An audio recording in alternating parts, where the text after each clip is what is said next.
فجر فرزانہ کی مدد سے کھانا بنانے لگی، جس میں بہت دفعہ اس کا ہاتھ جلا بھی تھا اور کٹا بھی، لیکن وہ بہت محنت سے چاؤمن بنانے میں مگن تھی۔ لیکن سوس ڈالتے ہوئے ایک فوارے کی صورت میں سوس اس کے کپڑوں پر جا بجا لگ گیا، جس پر فجر کا منہ بن گیا، کیونکہ اسے گندے کپڑے پسند نہیں تھے۔ فجر چینج کرنے کے لیے کمرے میں گئی اور چینج کر کے جب واش روم سے نکلی تو آلیان صوفے پر بیٹھا تھا۔ فجر کو دیکھ کر بولا، فجر جا کر دیکھو تو ذرا، مجھے کچھ جلنے کی اسمیل آ رہی ہے۔ آلیان کی بات پر فجر کی آنکھیں پوری کی پوری کھل گئیں اور وہ بھاگتے ہوئی کچن میں گئی، لیکن آگے کا منظر دیکھ کر وہ صدمے سے رونے لگ گئی، کیونکہ وہ آنچ ہلکی کرنا بھول گئی تھی اور اب اس کی ساری محنت بیکار ہو چکی تھی۔ سارے چاؤمن جل گئے تھے۔ چولہا بند کر کے فجر روتے ہوئے کمرے میں گئی اور اندھے منہ جا کر بیڈ پر لیٹ کر رونے لگی۔ آج اگر کوئی فجر سے پوچھتا کہ اپنی محنت ضائع ہونے پر کیسا لگتا ہے تو یقیناً وہ بہت اچھے طریقے سے بتاتی۔ آلیان بھی فجر کو روتے دیکھ کر صوفے سے اٹھ کر اس کی طرف بڑھا اور جھک کر اسے اٹھانے لگا۔ فجر کیا ہوا ہے؟ آلیان نے تشویش سے فجر کو اٹھاتے ہوئے کہا، جس پر فجر ہچکیوں سے روتے ہوئے بولی، آلیان، میں نے اتنی محنت سے بنایا تھا اور وہ جل گیا، اب میں کیا کروں؟ تم مجھے ڈانٹو گے نا اب؟ ہچکیوں سے روتے ہوئے فجر نے اٹک اٹک کر لفظ ادا کیے، جس پر آلیان نے اسے اپنے گلے لگاتے ہوئے کہا، کوئی بات نہیں، رونا بند کرو۔ آلیان کے آرام سے کہہ دینے پر فجر نے اسے بے یقینی سے دیکھا اور کہا، تم مجھے نہیں ڈانٹو گے؟ تو پھر پھپھو کو کیا کہو گے کہ میں نے کیوں نہیں کچھ بنایا؟ جل گیا تو کیا ہوا، دوبارہ بنا لیتے ہیں، چلو اٹھو۔ لیکن آلیان، میں دوبارہ کیسے بناؤں؟ اس میں تو بہت ٹائم لگا تھا۔ تم اٹھو تو پہلے، پھر بن بھی جائے گا۔ یہ کہہ کر آلیان فجر کو لے کر کچن کی طرف بڑھا اور خود سب چیزیں نئے سرے سے بنانے لگا۔ اور فجر اپنا رونا بھول کر اب حیرت سے آلیان کو کام کرتا دیکھ رہی تھی۔ وہ جو سارے کام جس میں فجر نے آدھا گھنٹہ لگا دیا تھا 10 منٹ میں کر چکا تھا۔ فجر ہونک بنی اسے کام کرتا دیکھتی رہی، جو اپنے کام میں اس قدر مصروف تھا کہ اسے یہ بھی نہیں پتہ چلا کہ فجر کب سے اسے ایسے ہی کھڑا دیکھ رہی تھی۔ آدھے گھنٹے کی مشقت کے بعد آلیان نے چاؤمن دم پر رکھ دی اور فجر نے حیرت سے اسے دیکھا، کیونکہ اس نے تو کسی چیز کو ہاتھ بھی نہیں لگایا تھا، سب کچھ آلیان نے ہی کیا تھا۔ فجر نے خوش ہو کر آلیان کی طرف دیکھا، جو اب اس کی طرف متوجہ تھا، اور پرجوش ہو کر اس سے بولی، آلیان، تمہیں کوکنگ کرنا کس نے سکھایا؟ اس سے پہلے کہ آلیان کوئی جواب دیتا، ثمینہ بیگم کچن میں داخل ہوئیں اور پیار سے فجر کو دیکھتے ہوئے بولیں، کیا بنایا ہے میری بیٹی نے؟ ثمینہ بیگم کے سوال پر فجر نے آلیان کی طرف دیکھا تو وہ بولا، ماما، فجر نے چاؤمن بنائے ہیں، میں بھی بس یہی دیکھنے آیا تھا کہ کیسے بنے ہیں۔ آرام سے اپنی محنت کا کریڈٹ فجر کو دے کر وہ ایسے بولا جیسے سچ میں فجر نے بنایا ہو۔ آلیان کے کہنے پر ثمینہ بیگم نے فجر کو گلے لگا کر پیار کیا اور کہا، تم تھک گئی ہوگی، جاؤ جا کر کچھ دیر آرام کر لو۔ ان کی بات پر فجر مسکرائی اور اثبات میں سر ہلا دیا اور ثمینہ بیگم باہر چلی گئیں تو آلیان نے چولہا بند کیا۔ فجر آلیان کو دیکھتے ہوئے بولی، آلیان، تم کتنی اچھی ایکٹنگ کرتے ہو نا، اسی لیے مجھے پتہ نہیں چلا تھا کہ تم ہی آلیان ہو اور تم ہی شاہ۔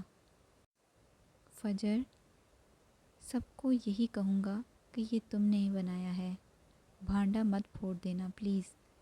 اب چلو مجھے چینج بھی کرنا ہے، اتنی گرمی ہے۔ یہ کہتے ہوئے آلیان باہر نکل گیا اور فجر بھی اس کی تقلید میں باہر نکل گئی۔ اب وہ سارا رونا بھول کر بہت خوش تھی، کیونکہ اس نے خود جو چاؤمن بنائے تھے وہ تو پتہ نہیں کیسے بنے تھے، لیکن آلیان کے بنائے ہوئے یقیناً بہت مزے کے ہونے تھے۔ ڈنر میں سب نے چاؤمن کے بہت تعریف کی تھی، جس پر فجر بار بار مشکور نظروں سے آلیان کی طرف دیکھتی، جو کہ شاید پہلی دفعہ ہو رہا تھا۔ ڈنر کے بعد آلیان روم میں لیپ ٹاپ لے کر بیٹھا تھا، جب فجر نے اس کے ہاتھ سے لیپ ٹاپ لے کر سائڈ پر رکھا اور بولی، thank you, thank you, thank you so much. آج تمہاری وجہ سے سب نے میری اتنی تعریف کی۔ خوشی سے بولتی وہ سچ میں اس کی مشکور لگ رہی تھی۔ میں نے تو اس لیے تمہاری ہیلپ کی کیونکہ اگر تم اچھا کھانا نہ بناتی تو میری بے عزتی ہو جانی تھی کہ آلیان شاہ کی بیوی کو کچھ بنانا ہی نہیں آتا۔ لیکن آئندہ کبھی ایسا نہیں ہوگا، تم کل سے ہی کھانا بنانا سیکھنا سٹارٹ کرو گی۔ آلیان کے حکم پر فجر نے اسبات میں سر ہلایا اور اپنی مطلب کی بات پر آئی۔ آلیان، کیا میں ماما سے ملنے جا سکتی ہوں؟ پلیز۔ آلیان جو پھر سے لیپ ٹاپ اٹھا چکا تھا، فجر کی بات پر نظریں اٹھا کر اسے دیکھا تو فجر فٹ سے بولی، پلیز، پھر میں کھانا بنانا بھی سیکھ لوں گی اور تمہاری بالکل بے عزتی نہیں ہوگی۔ فجر کے لجاجت سے کہنے پر آلیان نفی میں سر ہلاتا پھر سے لیپ ٹاپ کی طرف متوجہ ہو گیا اور بولا، تم کہیں نہیں جا رہی ہو اور میں لاسٹ ٹائم ریپیٹ کر رہا ہوں، اور جہاں تک کھانا بنانے کی بات ہے تو وہ تو تم ہر حال میں سیکھو گی ہی۔ سرد مہری سے کہہ کر آلیان لیپ ٹاپ پر انگلیاں چلانے لگا۔ آلیان پلیز نا، میں بس مل کر آ جاؤں گی۔ فجر جو بول رہی تھی، آلیان کی دھاڑ پر اس کی بات بیچ میں ہی رہ گئی۔ میں نے منع کر دیا نا۔ فجر آلیان کی بات پر سہم کر کھڑی ہو گئی اور منہ بنا کر بڑبڑاتے ہوئے باہر چلی گئی۔ بدتمیز نہ ہو تو۔ کمرے سے نکل کر فجر لان میں چلی گئی اور وہاں پر لگے جھولے پر بیٹھ کر آلیان کو کوستے ہوئے خود سے باتیں کرنے لگی۔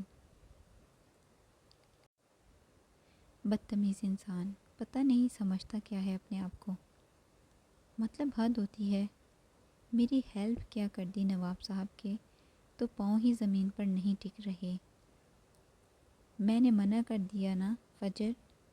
فجر آلیان کی نقل اتار کر بولی، اس کا منع کرنا تو جیسے پتھر پر لکیر ہو گیا نا، میری تو کوئی اہمیت ہی نہیں ہے۔ اپنی ساری باتیں منوا کر آخر میں سارا غصہ بھی مجھ پر ہی نکالتا ہے۔ نواب صاحب، ہر بات میں ضد ہے اس کے۔ تم ضدی ہو نا تو میں بھی تمہاری ہی بیوی ہوں، جا کر تو میں بھی دکھاؤں گی تمہیں۔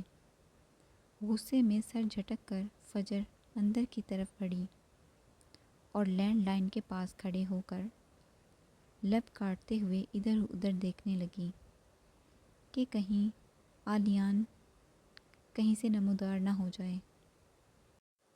لیکن جب اسے یقین ہو گیا کہ آلیان نہیں آئے گا تو وہ کریڈل کی طرف ہاتھ بڑھانے ہی لگی تھی جب اسے پیچھے سے آہٹ سنائی دی اور ڈر کے مارے اس نے آنکھیں بند کر لیں، کیونکہ اگر آلیان ہوا تو پھر تو وہ گئی۔ اور پھر آہستہ آہستہ آنکھیں کھول کر پیچھے دیکھا تو اس کی سانس میں سانس آئی، جہاں ردا کھڑی اسے گھور رہی تھی۔ اس کی نظریں محسوس کر کے فجر نے آبرو جھکائی، جیسے کہہ رہی ہو کیا؟ تبھی وہ بولی، تمہیں پتہ ہے آلیان مجھ سے محبت کرتا ہے، اور دیکھنا مجھ سے شادی بھی کر لے گا، اور تمہیں دودھ میں سے مکھی کی طرح نکال کر پھینک دے گا، اور تم دیکھتی رہ جاؤ گی۔ اس لیے بہتر ہے خود ہی آلیان کی جان چھوڑ دو۔ ردا زہر خند لہجے میں گویا ہوئی۔ اسے پوری امید تھی کہ وہ اپنے مقصد میں کامیاب ہو جائے گی، لیکن پھر جو ہوا وہ اس کی توقع کے برعکس تھا۔ فجر پہلے تو اس کی بات سن کر حیران و پریشان ہو گئی تھی، لیکن پھر وہ کہکا مار کر ہنسی، اور اب حیران ہونے کی باری ردا کی تھی۔ Please stop kidding. تم سے محبت کرتا ہوتا نا تو مجھ سے شادی نہ کرتا وہ، بلکہ تمہیں پتہ ہے کیا؟ محبت نہیں، وہ عشق کرتا ہے، وہ بھی مجھ سے، صرف اور صرف مجھ سے۔ اس لیے بہتر ہوگا کہ تم اس خوش فہمی سے نکل آؤ۔ پہلے ہنستے ہوئے اور پھر سنجیدگی سے اس نے ردا کو بہت کچھ باور کروا دیا، جس کا اسے خود بھی پتہ نہیں تھا کہ وہ کیا بولے جا رہی ہے۔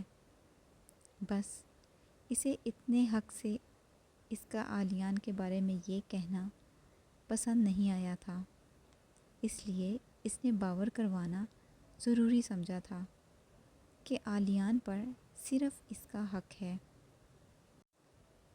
جبکہ اس کی بات پر ردا کو بازی پلٹتی ہوئی محسوس ہوئی، اور وہ جو فجر کے دل میں آلیان کے لیے شک کی غلط فہمی کرنا چاہتی تھی، سرخ چہرہ لے کر وہاں سے چلی گئی، اور اس کے جانے کے بعد فجر سر جھٹکتی پھر سے کریڈل کی طرف متوجہ ہوئی اور اپنا کام کرنے لگی جس کے لیے وہ آئی تھی، اور اس کے بعد خوش ہوتی کمرے میں جا کر سو گئی۔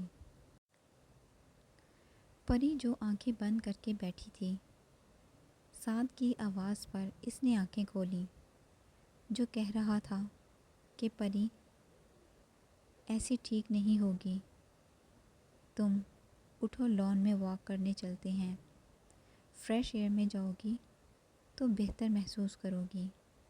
سعد کے کہنے پر پری نے جھٹ سے اپنا ہاتھ لیٹے لیٹے آگے بڑھایا تو سعد نے اس کا ہاتھ پکڑ کر کھینچا تو وہ کھینچتی چلی گئی اور بولی، اوفو، آرام سے اٹھاؤ نا، میں نے تو آرام سے ہی اٹھایا ہے، اب تم اتنی ہلکی ہو تو میں کیا کروں؟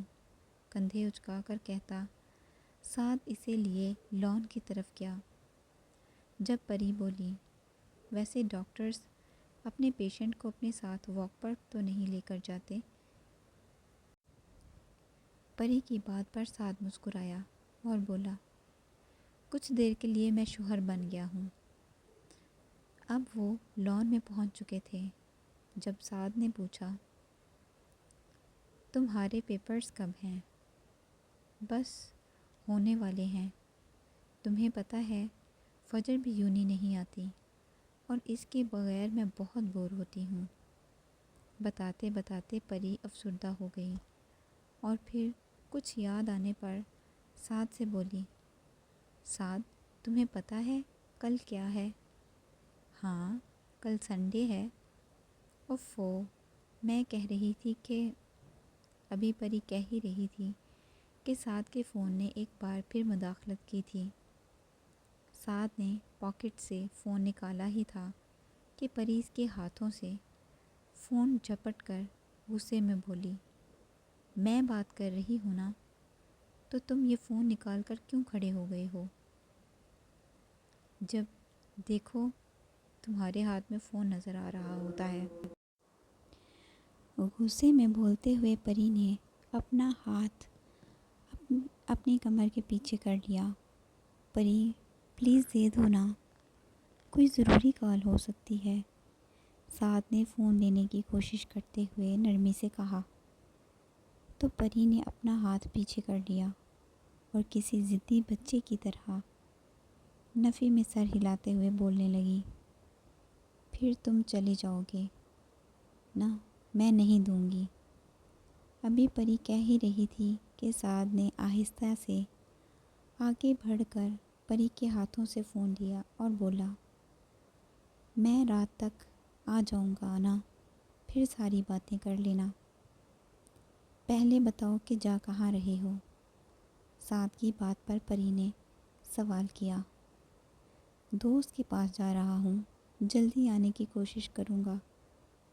تم بالکل اچھے نہیں ہو، تمہاری بیوی بیمار ہے اور تم جا رہے ہو؟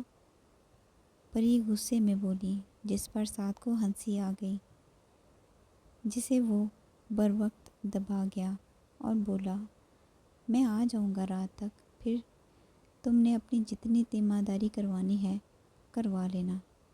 یہ کہہ کر سعد نے پری کے پھولے پھولے گال کھینچے اور چلا گیا، جبکہ پری کافی دیر تک اپنے گال پر ہاتھ رکھے وہیں کھڑی رہی اور پھر اندر چلی گئی۔ سعد کو جلدی آنے کی کوششوں کے باوجود آتے آتے بہت دیر ہو گئی تھی۔ وہ کمرے کا دروازہ کھول کر اندر داخل ہوا تو وہ کمبل میں منہ دے کر سوئی ہوئی تھی۔ سعد آہستہ آہستہ قدم اٹھاتا اس تک گیا اور اس کے پاس ہی بیڈ پر بیٹھ کر اسے دیکھنے لگا اور پھر جھک کر اس کے کان میں سرگوشی کی، سوری۔ وہ جانتا تھا اب وہ یقیناً بہت غصہ کرے گی، آخر وہ اس کی ذمہ داری کے لیے آیا جو نہیں تھا۔ کچھ دیر اسے دیکھتے رہنے کے بعد وہ جا کر بیڈ پر لیٹ گیا۔ تقریباً 10 منٹ بعد پری نے ہلکی ہلکی آنکھیں کھول کر دیکھا کہ سعد سو گیا ہے یا نہیں۔ پھر جب اس کی گہری سانسیں سن کر اسے یقین ہو گیا کہ وہ سو گیا ہے تو اس نے بھی جھک کر سعد کے کان میں سرگوشی کی، اٹس اوکے، اور پھر آہستہ سے اس کے گال کھینچے کہ کہیں وہ اٹھ نہ جائے، اور دل ہی دل میں کہا، ذمہ داری تو میں بھی تم سے کروا کر ہی رہوں گی۔ تبھی سعد ہلکا سا کسمسایا تو پری فوراً سوتی بن گئی اور پھر منہ پر ہاتھ رکھ کر اپنی ہنسی روکنے لگی، اور پھر سے پتہ ہی نہیں چلا کب وہ نیند کی وادیوں میں چلی گئی۔